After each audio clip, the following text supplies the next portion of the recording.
Mga kwento ng pag-ibig, kwento ng pag-asa at mga kwento ng buhay dito sa Barangay Love Stories. Love Stories. Love Stories.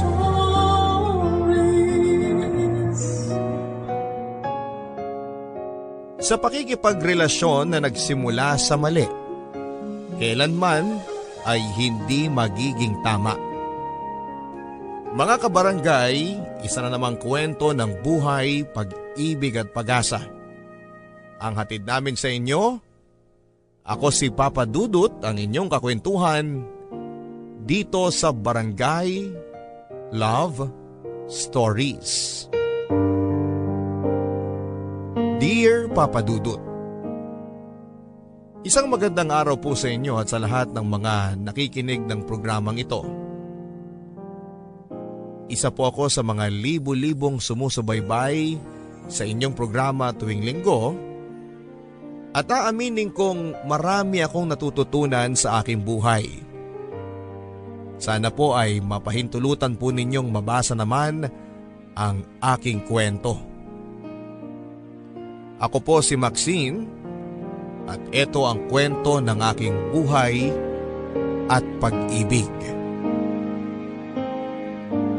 Malibang magmahal muli sa nakaraan mo. Malibang isipin ninyo at ipagpatuloy muli ang naputol na pagmamahalan ninyo 13 years ago. Maliban na isipin ninyo na may dahilan ng lahat kung bakit kayo pinagtagpong muli ng panahon. 13 years ago, kasalukuyang nasa 4th year high school ako noon. Tandang-tanda ko pa kung paano ko minahal si Joshua. Kahit ni minsan ay hindi kami nagkita ng personal. Nang mga panahong yon ay meron akong boyfriend, walang iba kundi si Lester. Illegal ang relasyon na meron kaming dalawa dahil pinakilala ko siya sa aking pamilya. Botong-boto ang lahat sa kanya, lalo na ang pamilya ko. Mabait si Lester at malambing. Lagi niya akong sinusundo sa school noon at working person kasi si Lester. At dahil sa hirap ng buhay ay huminto siya sa college at nagtrabaho na lamang para sa pamilya niya. Matanda si Lester sa akin ng 3 taon pero hindi naging dahilan yon para hindi ko siya magustuhan. Pero katulad ng maraming lalaki, ay may pagkasiloso siya talaga. Lahat na lang ay big deal para sa kanya. Kaya siguro na boring ako sa relasyon namin. Pero ganun pa man ay hindi ko siya hinihiwalayan, kundi ay naghanap ako ng mapaglilibangan. Noong una akong magkaroon ng cellphone, kinahiligan ko na lamang ang makipag-textmate kesa makipag-usap kay Lester. Noong mga panahong yon ay mas nagiging masaya ako kapag may ka-textmate ako at hindi naman sa pagmamayabang. Ang sabi ng mga nakakausap ko sa phone ay maganda raw ang boses ko at malambing pa. Kaya naman konting lambing lang ay may load na kaagad ako.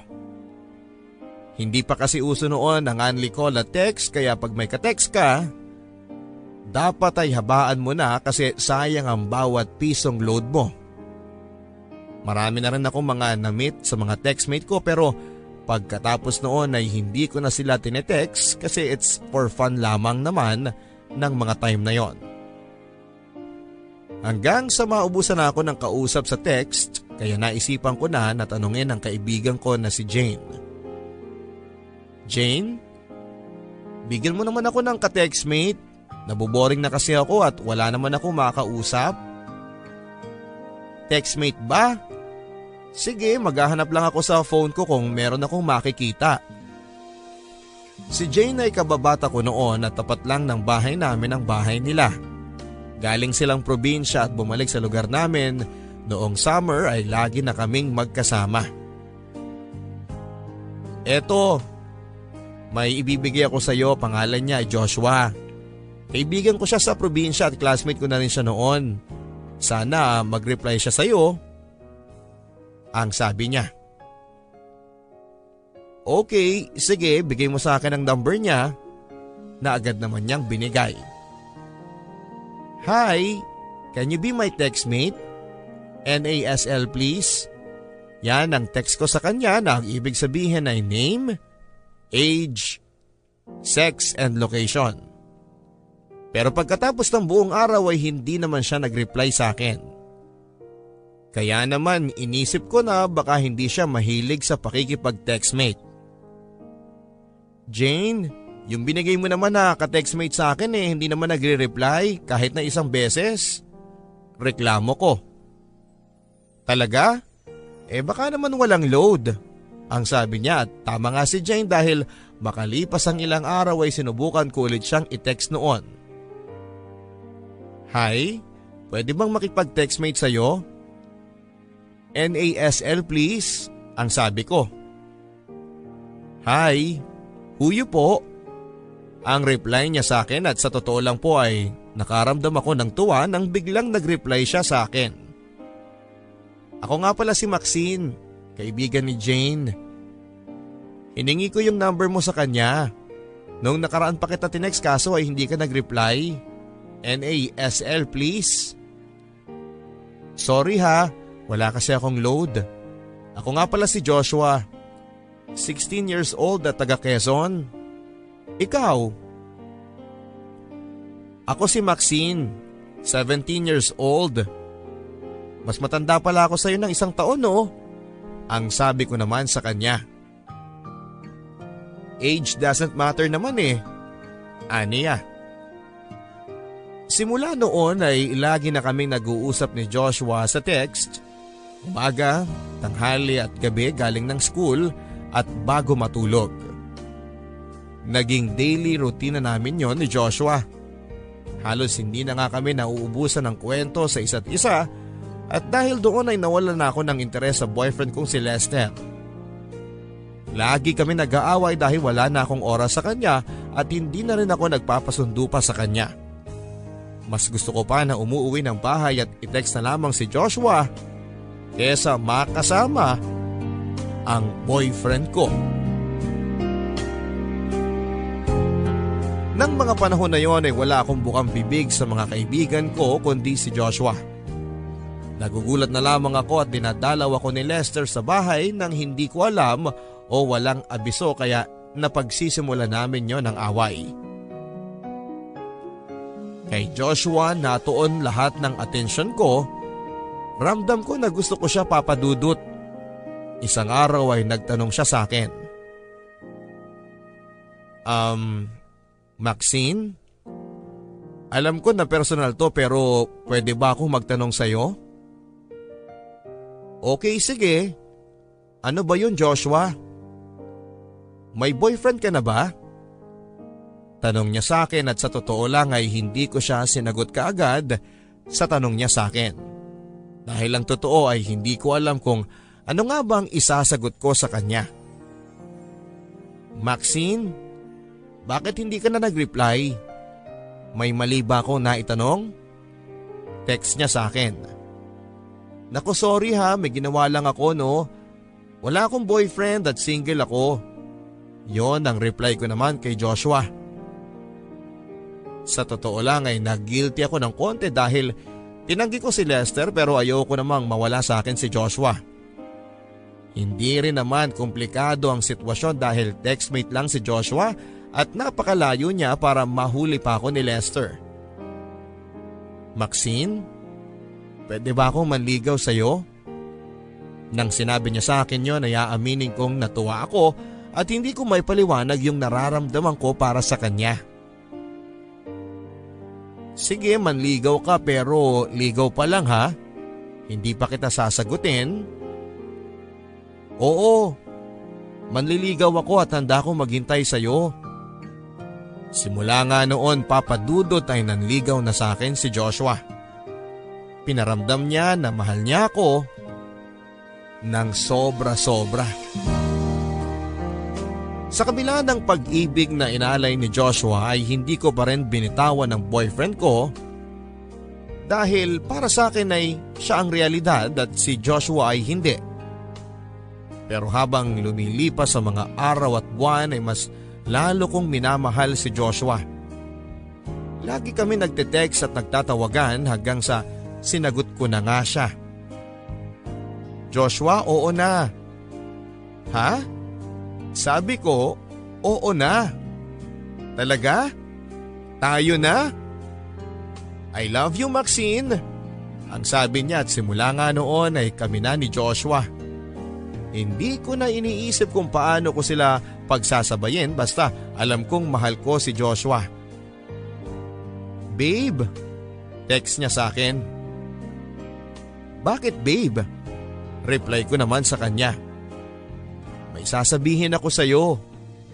Ano yun babe? Ang totoo niyan ay may GF na ako si Myra pero wala na kami dahil pinapili niya ako kung ikaw o siya. At ikaw ang pinili ko. Ang akala ko kasi nung una wala lang lahat ng to pero habang tumatagal, mahal na talaga kita. Kaya ikaw ang pinili ko. Ayokong magsinungaling sa'yo kaya sinasabi ko ito. Mahal na mahal kita babe. Magpadala ka naman ng picture mo para makita naman kita at syempre, sulat mo tapos ako din. Magpapadala din ako ng sulat at picture ko para makita mo na ako. Sige ba? Reply ko sa kanya. Noon nga ay nagpa-picture ako sa studio at pinadala ko sa kanya na may kasama pang sulat. Dear babe, kumusta ka na dyan? Sana naman ay okay ka lang naman. Eto nga palang picture ko at sana'y nagustuhan mo. Masayang masaya ako dahil hindi ko akalain na magkakaroon ako ng boyfriend na textmate na seseryosohin ko. Mahal kita babe, sobra-sobra. Kahit na hindi pa tayo nagkikita at masaya ako dahil pinagtapat mo sa akin ang tungkol sa ex mo. Sana kahit malayo tayo sa isa't isa ay hindi ka maghanap ng iba. Lubos na gumagalang, Maxine. Yan ang sulat na pinadala ko kay Joshua. Dear babe, na-receive ko na ang sulat mo at sobrang tuwang-tuwa ako nang makita ko ang picture mo. Sobrang ganda mo dito sa picture at pinagyayabang ko ito sa mga classmates ko. Ako din, masayang-masaya ako dahil naging GF kita kahit na hindi pa tayo nagkikita. Pinapangako ko sa iyo babe na hindi kita lolokohin. Pangako yan. Ikaw lang ang mahal ko at wala nang iba. Sana hindi mo rin ako ipagpalit kahit na malayo tayo sa isa't isa. Umaasa ako na balang araw, magkikita tayong dalawa at sabay tayong mangangarap. Ingat ka palagi babe ha. Mahal na mahal kita. Lubos na gumagalang, Joshua. Habang binabasa ko ang sulat niya sa akin ay lalo kong napagtanto na mahal ko talaga siya at naniniwala ako na kahit LDR kami ay magtatagal kami. Nakausap ko din noon ang mama at mga kapatid niya na agad kong nakapalagayan ng loob. Madami na kami napag-usapan ni Joshua at pati tungkol sa mga pangarap namin sa buhay. Pangarap niyang maging sundalo balang araw at ako naman ay gusto kong maging guro. Sa mga nangyaring ito ay nakapag-decide na ako na hiwalayan si Lester. Mas matimbang na sa akin si Joshua. Kaya siya ang pinili ko. Buo na ang desisyon ko na hiwalayan si Lester Papadudut. Kaya pinapunta ko siya sa bahay namin. Diniretsa ko siya at sinabi kong wala na kami. Saka ako mabilis na pumasok sa bahay at nagkulong sa kwarto ko. Ang akala ko Papadudut ay aalis na siya pero humingi siya ng tulong kay mama para magkausap kami. Pinakiusapan ako ni mama na kausapin ko siya at ibalik ang dati. Lumabas nga ako para maging malinaw ang lahat. Bakit nandito ka pa Lester? Tanong ko sa kanya. Maxine, patawarin mo ako kung may nagawa man ako. Mahal na mahal kita at sana'y mapatawad mo na ako. Umiiyak si Lester habang nakaluhod. Alam mo Lester, Friends na lang tayo at wala nang iba pa. Kasi may boyfriend na ako at hindi na kita babalikan. Sagot ko. Pagkatapos naming mag-usap ay nilayasan ko siya habang patuloy siyang umiiyak at nagmamakaawa sa akin. Hindi nagustuhan ni Mama ang pangyayaring yon.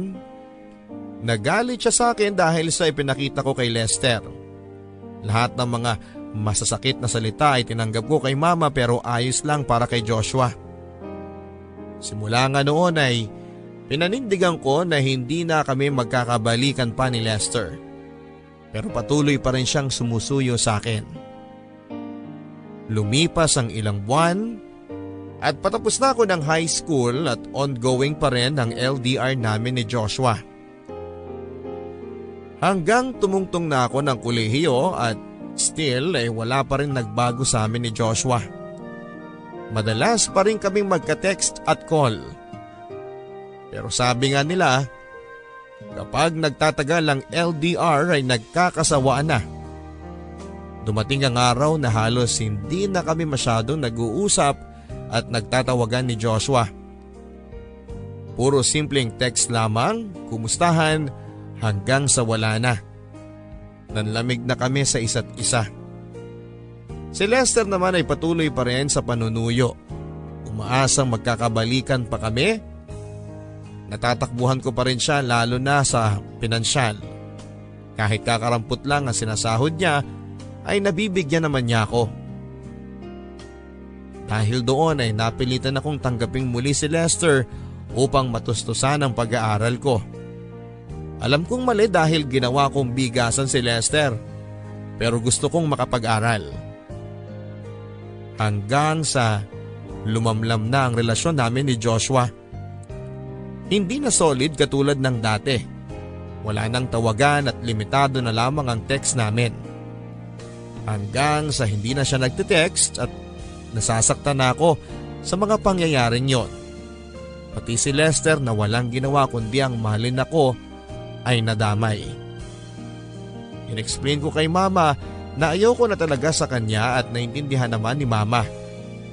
Sa aking puso ay naalala ko at namimiss ko si Joshua pero unattended na noon ang cellphone niya. Pinago ko lahat ng mga sulat niya at mga litrato. Inipit ko yon sa aking notebook noong high school at hanggang sa wala na kaming balita sa isa't isa. Pero kahit ganon pa man ay umaasa pa rin ako na balang araw ay magkikita ulit kaming dalawa. Lumipas ang mga panahon na wala na kaming balita sa isa't isa. Nag-boyfriend ulit ako ng ilang beses pero hindi nagtatagal. Hanggang sa nakilala ko si Harold, ang napangasawa ko. Naging kami bago ko graduate ng college hanggang sa makatapos kami pareho ng kolehiyo at nagtrabaho. Mahal ko si Harold at masaya ako sa kanya. Hanggang sa nag-propose na siya ng kasal. Bigyan mo ko ng 1 week para makapag-isip. Gusto ko ring manigurado ka sa nararamdaman mo para sa akin. Sagot ko sa kanya kasabay ng mga tanong sa puso at isipan ko. Hindi na ba talaga darating si Joshua sa buhay ko? Kailangan ko na ba talagang bitawan ang mga pangako namin sa isa't isa? Kailangan ko na rin bang tanggapin at itapon ang mga alaala niya? Lahat yan ay tinatanong ko sa sarili ko, Papa Dudut.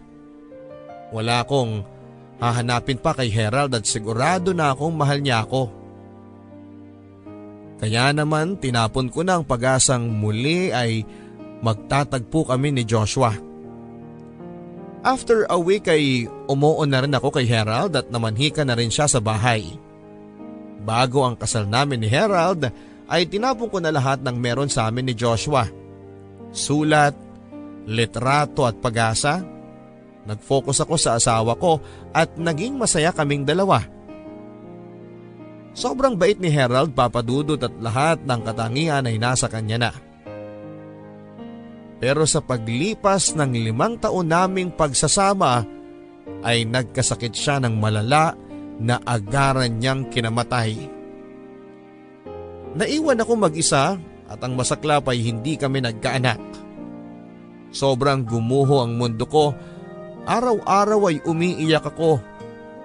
Lasing palagi at laging nagtatangkang magpakamatay. Pero kahit ganon pa man ay hindi yon alam ng pamilya ko dahil ayokong malaman nila at mag-alala sila sa akin. Pero sadyang mapaglaro ang tadhana. Wala pang 1 taon mula nang mamatay ang asawa ko nang muli kaming mag-cross ng landas ni Lester sa Facebook. Inad niya ako at inaccept ko naman siya kaagad hanggang sa nagkwentuhan kami at kinuwento ko sa kanya ang pagpanaw ng asawa ko. Nagkapalitan kami ng cellphone number. Single pa rin siya pero may GF siya sa Saudi at 4 months pa lamang sila. Inamin niyang 4 years bago niya natanggap na wala na ako sa buhay niya. Pero muli na naman siyang nagpaparamdam ng pagmamahal sa akin. Minsan na ako nagtanong sa Diyos kung bakit hanggang ngayon ay wala pa rin ako nakikitang gusto kong mapangasawa. Oo, may GF na ako pero hindi pa rin ako sigurado sa kanya. Handa akong iwanan ang GF ko para sa iyo, ang sabi ni Joshua. Nakakatawang isipin pero eto na naman kami. Ngunit ine-explain ko sa kanya na hindi pa ako handang magmahal muli at wag niyang isugal ang relasyon nila ng dahil lamang sa akin. Sinabi ko na rin kung makakapag-antay siya within 2 years then tanungin niya ulit ako kung pwede na ba ako ulit magmahal. Pero ang unfair lang ng mundo kay Lester. Hindi ko alam kung destiny ba ang matatawag dito o nagkataon lamang. Isang araw nang makareceive ako ng friend request sa isang taong hindi ko kilala kaya hindi ko ito inaccept. The following day ay may na-receive akong mensahe sa messenger ko. Nag-send siya ng heart na photo at sabay sabing, "Musta ka na po? Siguro kilala mo pa naman ako." Ang sabi niya. "Okay, nagkita na ba tayo before?" Reply ko sa kanya. "Limot mo na pala ako Sa bagay, matagal na panahon na rin kasi ang lumipas, Maxine." Nang sabihin niya yon ay nag-view ko ng profile niya at laking gulat ko na ang taong kachat ko ay walang iba kundi si Joshua. Nananaginip lang ba ako? Tanong ko sa sarili ko pero muli siyang nag-chat. "Oh, hindi ka na nag-reply," ang sabi niya. "Joshua, ikaw ba yan?" Kabadong tanong ko. Iba kasi ang pangalan niya na nasa profile. Ay salamat, naalala din niya ako. Akala ko kinalimutan mo na talaga ako Pahingi na lang ng CP mo para kung hindi ka busy magtsikahan naman tayo. Aniya at walang patumpik-tumpik na ibinigay ko noon ang number ko sa kanya, Papa Dudut. Parang muling nagkakulay ang mundo ko. Naisip kong kaya siguro nawala ang asawa ko dahil babalik si Joshua sa buhay ko. Mabuti na lamang at nagpalitan kami ng picture sa isa't isa noon kaya natatandaan ko ang mukha niya. Hindi nagtagal ay nag-text siya sa akin. Nawiwirduhan ako sa mga nangyayari dahil ang 2 taong pinagsabay ko noon ay muli na namang nagsabay sa pangalawang pagkakataon. Mahal ko si Joshua at na-excite na ako na makatext siyang muli. "Si Joshua to, pwede bang tumawag?" Text niya sa akin. "Sure," reply ko. Maya-maya ay tumawag na si Joshua. "Hi Joshua, kumusta ka na?" Natatawang tanong ko. "Okay naman, ganun pa rin. Masaya ako at nakilala mo ako."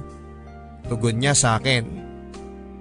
"Paano mo nga pala nalaman ang FB account ko?" Si Jane.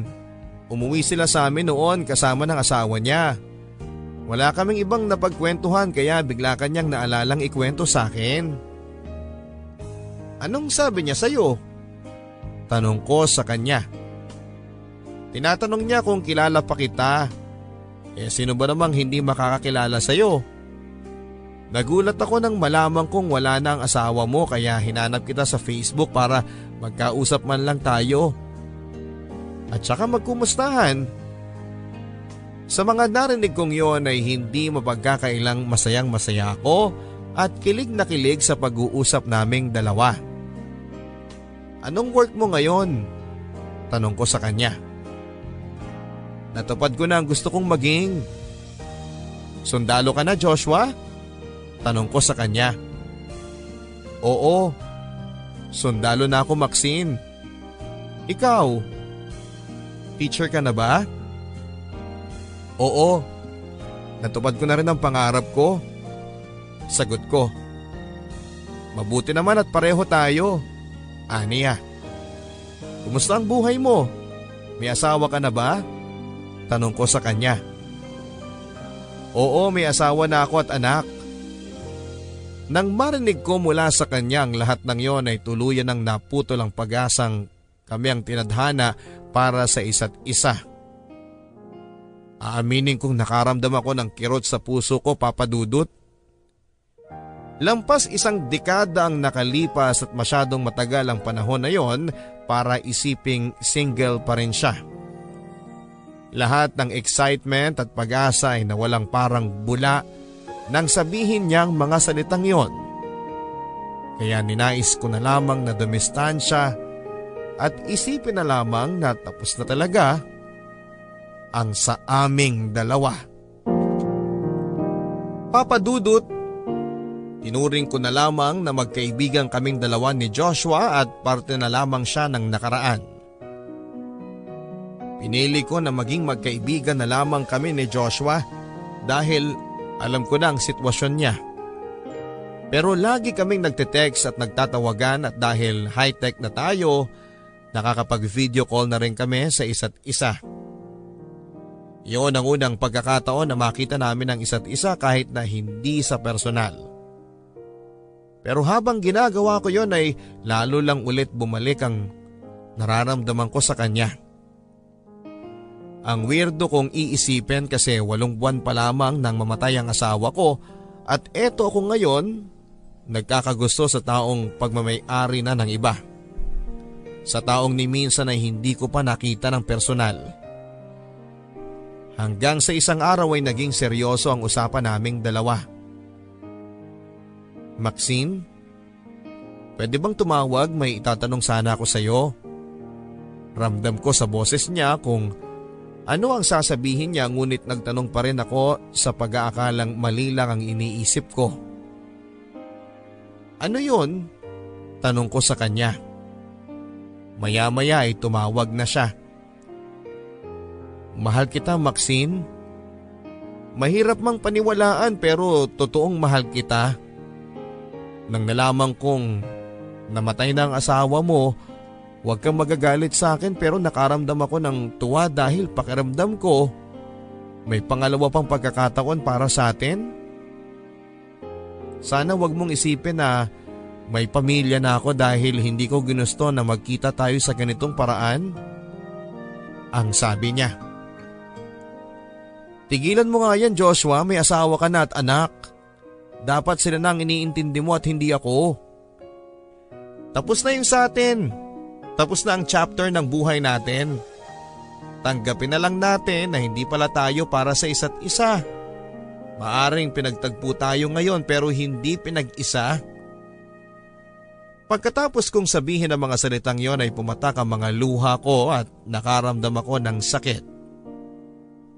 Pero Maxine, mahal kita at ayokong sayangin na muli tayong pinagtagpo ng tadhana na hindi ko man lang nasasabi sa iyo ang nararamdaman ko. Pero Joshua, kung talagang mahal mo ko, bakit di mo ko hinanap noon?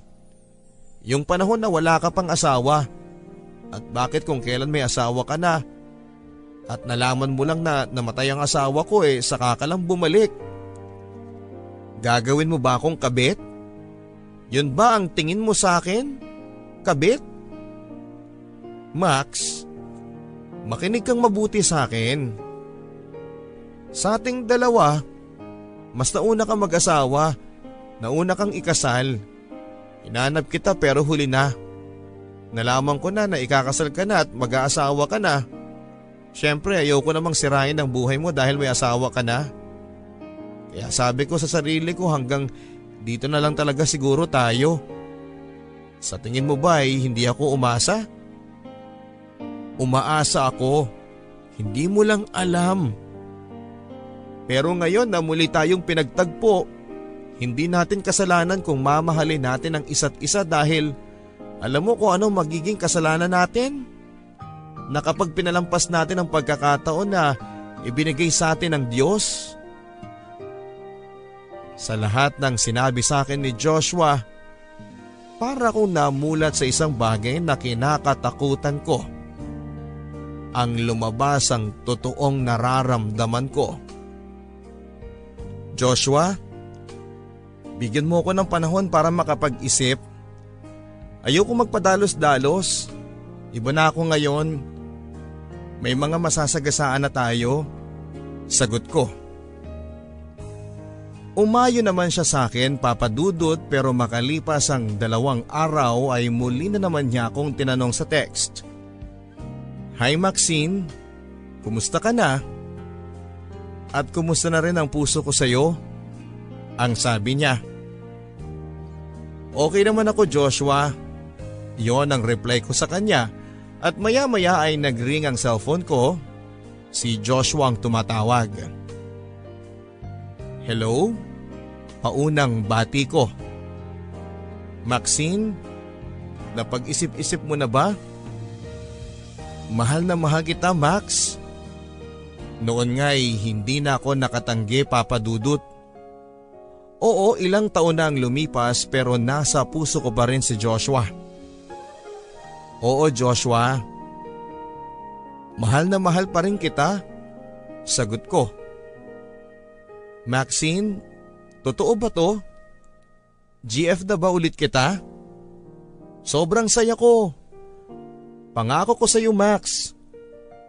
Hinding-hindi ko sasayangin ang pagkakataon na ibinigay mo sa akin. Mahal na mahal kita, babe, at pangako.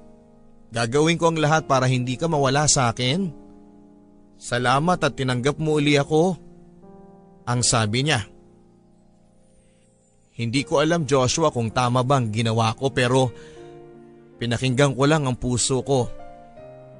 Alam kong sa mata ng tao at lalo na sa mata ng Diyos ay maling-mali ito pero susugal ako sa isang bagay na hindi ako sigurado.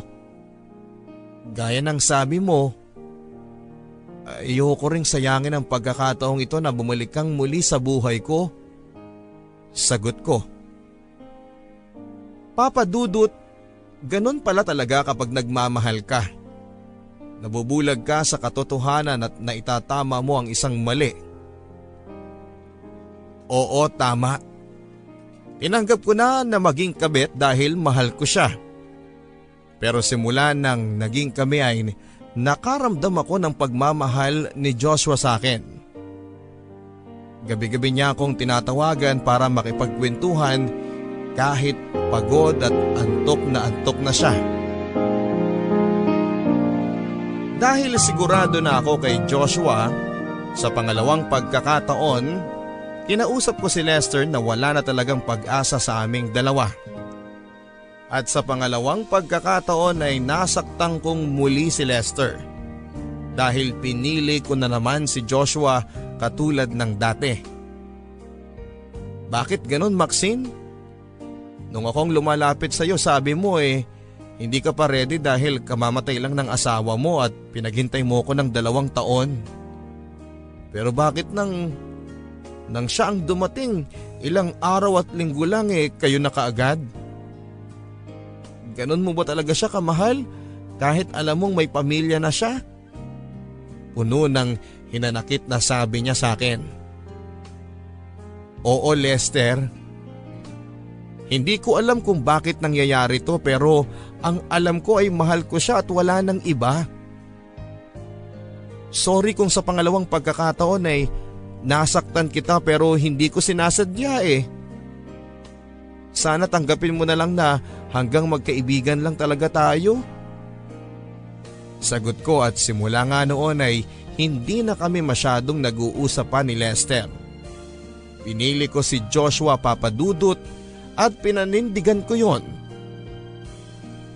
Isang gabi tumawag si Joshua sa akin. Gusto niyang makipagkita sa akin para linawin kung talagang ang nararamdaman namin ay totoo ba talaga. Sige babe, magkita tayo. Aniya. Ganon nga ang nangyari, Papa Dudut. First monthsary namin nang finally ay nagkita kami ni Joshua at sa unang pagkikita namin, naramdaman namin na walang nagbago sa aming dalawa. Yung tipong parang ang tagal na naming nagkikita. Sobrang saya ko noon at ganon din siya. Sinulit namin ang araw na magkasama kami at pinasyal niya ako sa mga magagandang lugar, kumain sa masarap na restaurant, at noong pagod na ay nag-check-in kami sa hotel. Nagkayayaan kaming uminom ng beer hanggang sa medyo lasing na kami. Hindi na namin napigilan ang sarili namin, Papa Dudut. Sa kauna-unahang pagkakataon ay may nangyari sa amin. Hindi ko first time yon dahil may asawa na ako dati. Pero ang hatid na ligaya sa akin ni Joshua ay ibang-iba, Papa Dudut. Punong-puno ng pagmamahal at alam kong maling-mali dahil may asawa na siya, pero walang bahid na pagsisisi ang nararamdaman naming dalawa. Nangibabaw ang pagmamahal namin sa isa't isa, payapa kaming magkayakap hanggang makatulog. Kinaumagahan ay mga matatamis na ngiti ang bati naman namin sa isa't isa. Minsan pa ay may nangyari sa amin at muli ay kakaibang ligaya ang dulot niya sa akin. Matapos naming kumain ay kailangan na naming magpaalam sa isa't isa. So paano babe, alis na ako ha? Aniya. Kailangan pa niya kasing pumasok noon sa kanilang kampo dahil tapos na ang araw ng kanyang pahinga. Ang bilis naman ng oras. Pero babe, sana hindi ito ang una't huli nating pagkikita. Sana marami pang beses na magkasama tayo. Hindi kita bibitawan, babe. Hindi ako papayag na mawala ka sa akin ng ganon-ganon na lang dahil mahal na mahal kita. Naiiyak na sabi ko. Ako din, babe. Mahal na mahal din kita. Pagkatapos nga ng mga sandaling yon ay tuluyan na kami nagkahiwalay ni Joshua. Balik sa dati, LDR muli kami, pero naging matatag ang relasyon namin simula nang magkita kaming dalawa. Babe, may sasabihin ako sa'yo. Text sa akin ni Joshua. Ano yun, babe? Reply ko sa kanya. Maya-maya ay bigla siyang tumawag. Babe, ayoko nang mawala ka sa akin kaya naisip ko na gusto ko nang magkaanak sa'yo. Nagulat ako sa mga sinabi niyang yon. Babe, hindi pwede. Ayokong masira ang pamilya mo. And besides, masyado pang maaga para dyan. Wala pang 1 taon nang mamatay ang asawa ko. Ayoko na may masabi sila tungkol sa akin. Sagot ko. Pero babe, hindi sila masasaktan kung hindi nila malalaman. Pag-iisipan ko pa, babe. Sagot ko. Sige, naiintindihan kita. Sana lang ay pumayag ka sa huli. Ang sabi niya. Sa totoo lang ay aaminin kong natuwa ako, Papa Dudut, dahil gusto niyang magkaanak sa akin. Alam ko naman ang lugar ko at sitwasyon ko. Isang kabit na babae na naghihintay at umaasang magwawagi sa huli. Alam kong mali pero anong magagawa ko? Mahal ko talaga si Joshua ng sobra. Papa Dudut, alam kong sasabihin ng iba na bunga ng kasalanan ng magiging anak namin kung sakali, pero tinanggap ko dahil ako man ay gusto ko na ring magkaanak. Lalo na noong sinabi niya sa akin na gusto niyang apelyido niya ang dadalhin ng bata. Lumipas ang mga araw, linggo at buwan. Nasundan muli ang aming pagkikita. Nagkita kami muli ni Joshua pero this time ay mas komportable na kami sa isa't isa. Pinaparamdam na niya sa akin kung paano ako alagaan kahit simpleng araw lang. Gaya ng dati, namasyal sa magandang lugar at nag-check-in sa hotel habang nagiinuman at nagkukwentuhan. Gusto ko magkaanak sa'yo, babe. Sana bigyan mo ko. Sabi niya noong nakahiga na kami sa kama. Babe, pagbibigyan naman talaga kita eh. Pero sana wag muna ngayon. Sana maintindihan mo ko. Wag mong isipin na hindi ako sigurado sa'yo at parehas lang tayong may pinoprotektahan, babe. Masyado pang maaga para magkaanak tayo. Alam natin na kapag nahuli tayo pwede tayong makulong dahil kasal ka. Sagot ko sa kanya. Natatakot kasi ako na mawala ka sa akin at iwan mo na lamang ako ng bigla. At least, kapag may anak tayo, sigurado ka na sa akin. Ang sabi niya. Sa isip ko noon ay tama siya. Ayoko ring mawala siya sa akin, Papa Dudut, kaya ng gabing yon ay pumayag na ako. 2 araw kaming magkasama noon kaya sulit na sulit namin ang isa't isa. Nasundan pa yon kaya naman feeling ko ay love talaga niya ako. Hindi na kami noon gumagamit ng anumang proteksyon at ang nakakalungkot lang ay ang mga pagkakataong kailangan na naming magkalayo dahil sa aming propesyon. Iyak pa ako ng iyak noong muli na naman kaming magkalayo, lalo na noong sabihin niya sa akin na may delikado silang operasyon. Natakot ako noon na may mangyaring masama sa kanya. Ano ka ba? Huwag kang matakot, okay pa. Kahit na ilang bala pa yan, hindi ko ikakamatay. Sagot niya. Huwag ka namang magbiro ng ganyan. Ikakamatay ko kapag may nangyaring masama sa iyo. Ang sabi ko. Hindi pa nga ako. Magkikita tayong muli pagbaba namin. At sa pagkakataong yon, aayusin ko na ang lahat. Hindi ka na matatawag na kabet, pangako. Sagot niya bago niya ako hinalikan. Hinatid niya ako noon sa sakayan at hindi niya ako iniwan hanggang sa umalis ang sasakyan. Kumaway pa siya sa akin noon habang ako naman ay lumuluha. Kung pwede lang ay hindi na kami magkahiwalay pa. Kahit kailan. Mabilis na lumipas ang araw. Ilang linggo ko ring hindi nakausap sa text at tawag si Joshua dahil walang signal sa lugar ng kanilang operation. Lumipas ang ilang araw. Ibang-ibang pakiramdam ko noon at mabigat ang katawan ko sa tuwing gumigising ako sa umaga. Hanggang mapansin kong hindi ako dinatnan ng aking buwanang dalaw. Napangiti ako noon at baka nga nagbunga na nga ang pagmamahala namin ni Joshua.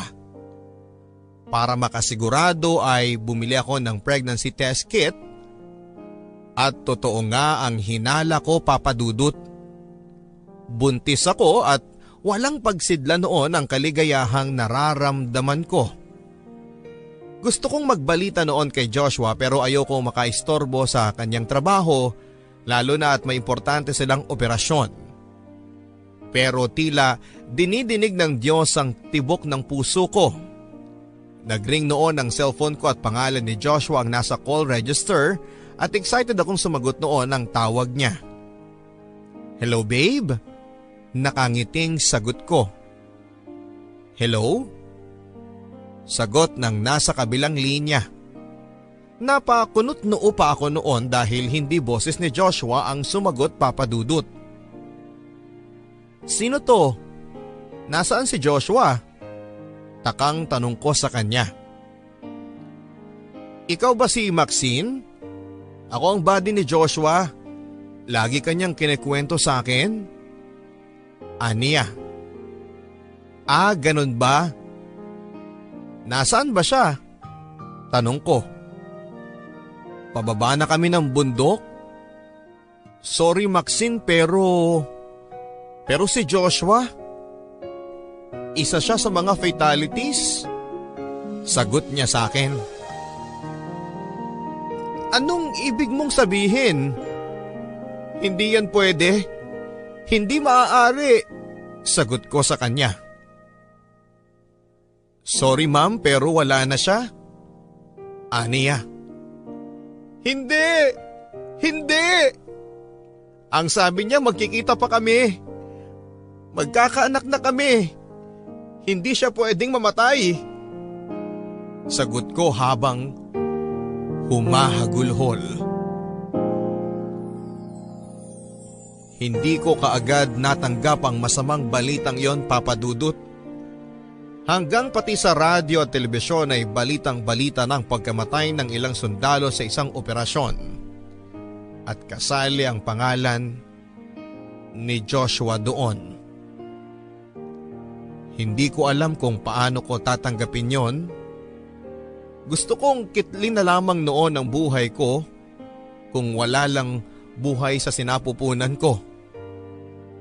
Sa huling pagkakataon ay gusto kong makita si Joshua kaya nagpasama ako noon kay Jane para makapunta sa kanilang probinsya. Kaawa-awa ang sinapit ni Joshua, Papa Dudut. Iyak noon ang iyak ang misis niya at ang kanyang anak na lalaki. Nakaramdam ako noon ng konsensya. Lalo silang masasaktan kapag nalaman nila ang nagawang kasalanan ni Joshua. Kaya habang pinagmamasdan ko ang pagbaon nila kay Joshua sa lupa, ay isinama ko na rin ang lihim ng pagmamahalang na magitan sa aming dalawa. Magsisilbi na lamang na isang alaala, ang sanggol sa aking sinapupunan.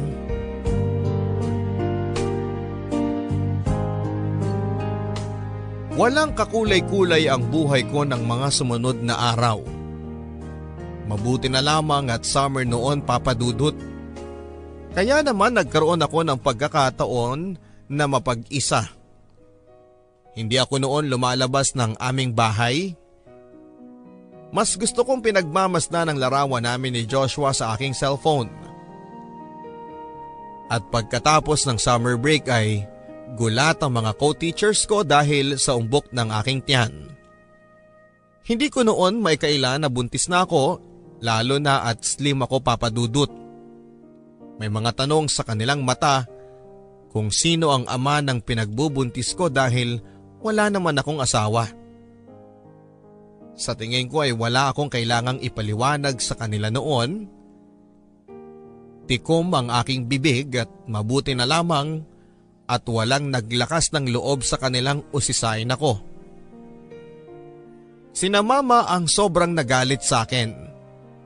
Nakarinig ako sa kanila ng masasamang salita pero sa huli tinanggap pa rin naman nila ako. Lalo na si Mama na sabik na magkaroon nga ng apo sa akin. Doon na nga siya tumira noon sa apartment ko para may makasama ko. Isang araw, nakahiga lang ako sa kwarto nang tinawag ako ni Mama. At ayon nga sa kanya ay may bisita daw ako. Agad naman akong bumangon noon para harapin ang bisita at laking gulat ko nang makita ko si Lester. Kumusta ka na? Ang bungad niya sa akin. Napatingin siya noon sa aking tiyan. Eto, busog. Ang biro ko sa kanya. Napakaganda mo namang busog. Aniya at natawa na lamang ako. Bakit ka nga pala naparito? Tanong ko sa kanya. Nakauwi ka na pala. Ang sabi ko.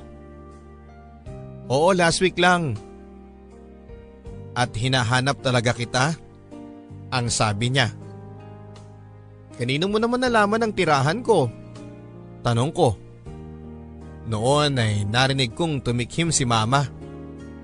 Alam ko na noon ang sagot sa tanong ko at noon pa man ay botong-boto na si Mama kay Lester. Pero iba na ang sitwasyon sa ngayon. Alam mo na siguro kung bakit ako nandito, Max. Ang sabi niya, Lester, huwag namang hanggang sa ngayon. Kita mo naman ang sitwasyon ko. Malungkot na sagot ko. E di mas lalo na, dalawa na kayong mamahalin ko. And this time, ipaglalaban ko na itong nararamdaman ko. Tuloy niya. Napabuntong hininga na lamang ako noon. Alam ko kung gaano kadeterminado si Lester Papadudut, pero hindi pa handa ang puso ko. Lalo na ngayong magkakaanak na ako na kinakailangan ng lahat ng atensyon ko. Hindi ako tinantanan ni Lester Papadudut. Ewan ko kung anong nakita niya sa akin.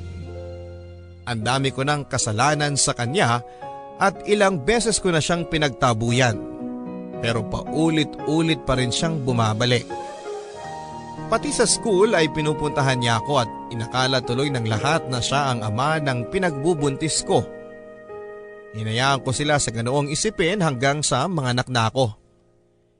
Hindi ako iniwan noon ni Lester.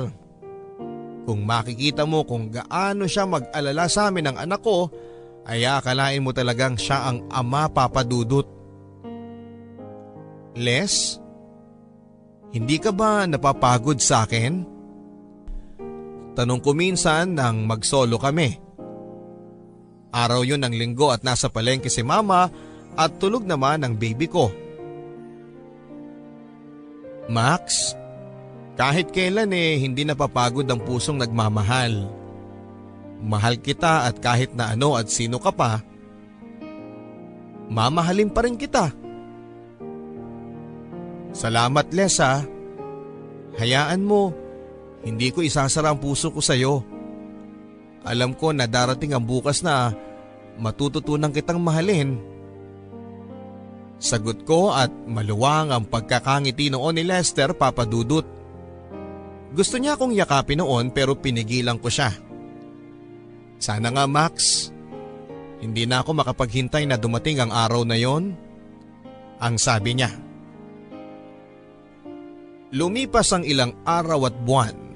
Nakapag-decide na kami noon na pabinyagan ng anak ko. Gabi bago ang binyag ay nasa bahay si Lester. Tumulong sa mga ihahanda at maya-maya ay kinausap niya ako. Max, isa ako sa mga ninong ha? Ninong? Ay sorry, hindi pwede. Sagot ko. Bakit? May nagawa ba ako mali, Max? Nag-aalalang tanong niya. Bakit kasi gusto mong maging ninong? Kung pwede ka namang maging daddy niya. Nakangiting sagot ko. Anong ibig mong sabihin, Max? Naluluhan ng tanong niya. Les, pwede ka bang maging daddy ng anak ko at makasama ko habang buhay? Naluluhan na rin na tanong ko sa kanya. Agad niya noong binitawan ang mga hawak niyang decorations. Mabilis na sumunggab sa akin ang kanyang yakap. Oh Max, hindi mo alam kung gaano mo ko pinasaya? Oo, gusto kong maging daddy at syempre gusto kitang makasama habang buhay. Umiiyak na sabi niya habang mahigpit na nakayakap sa akin. Papadudut, wala akong pagsisisi sa naging desisyon ko. Sa ilang taon na pagpapakita sa akin ng pagmamahal ni Lester, maging sa anak ko ay deserve niya ang aking pagmamahal. Ilang araw lang ang lumipas matapos ang binyag ng aking anak ay ang kasal naman namin ni Lester na naganap, Papadudut. Masayang masaya kami noon, ganon din ang mga taong nakapaligid sa akin. Lalong-lalo na si Mama na botong-boto kay Lester. Ramdam na ramdam ko noon ang pagmamahal sa akin ni Lester at sa anak ko. Nakakatawa nga lang dahil wala pang isang taon ang panganay namin ay buntis na naman ako. Dahil sa paglaki ng pamilya namin ay kinailangan ni Lester na bumalik ng ibang bansa. Ang usapan namin ay mag-iipon lamang siya at sa pag-uwi niya ay magnenegosyo na lamang kami para hindi na kami magkahiwalay pa. Tinuring ni Les na sarili niya ang panganay namin. Pero napag-usapan namin na kapag nakakaintindi na ang bata ay sasabihin namin ang katotohanan. Ayokong isang araw ay sa iba pa niya malaman. Sisiguraduhin lang namin na pupunuin namin siya ng pagmamahal nang sa ganoon ay kahit na malaman niya ang katotohanan, mas mangingibabaw ang katotohanang mahal na mahal namin siya. Para kay Joshua, sana ay nasa mabuti siyang lugar sa ngayon. Salamat sa lahat. Siguro nga ay hindi talaga tayo ang para sa isa't isa at salamat na rin at nakaalis ako sa pagkakabaon sa kasalanan. Patuloy pa rin kaming LDR ni Lester sa kasalukuyan at kahit na ganoon ay napaparamdam pa rin namin ang pagmamahal sa isa't isa. Isa rin papadudod si Lester sa mga masugid na tagapakinig ng programa mo sa podcast at sa YouTube. Paraan daw niya ang pakikinig sa iyo para hindi siya ma-homesick. Nagmamahal, ang inyong kapusong kabarangay, Maxine. Huwag magmamadali para hindi magkamali. Sabi nga nila, the best things in life comes to those who wait patiently. Hindi madali mga kabarangay na masadla ka sa pagkabulag sa pag-ibig. Sabi nga sa matandang kasabihan, kapag nagmamahal ka, nagiging bulag, pipi at bingi. To the point na nagmamahal ka ng patuloy kahit na nagkakaroon ka na ng kasalanan. Nariyan na tayo, nagawa na at nangyari na, pero hindi naman ibig sabihin noon na hindi ka na makakatagpo pa ng pangalawang pagkakataon. Na sana kahit na LDR ay mas lalo pang tumibay sa inyo Maxine at Lester. Ang BLS theme song na alaala ay kinanta po ni Jimmy Jurado, ni Joe Peril at ni JB Ramos. Today's episode mga kapuso ay directed by Miss Florence Reyes. Presented to you by yours truly Papa Dudut. Hanggang sa muli mga kapuso, ito po ang mga kwento ng pag-ibig, buhay at pag-asa. Dito sa Barangay Love Stories. Mga kwento ng pag-ibig, kwento ng pag-asa at mga kwento ng buhay dito sa Barangay Love Stories. Love Stories. Love Stories.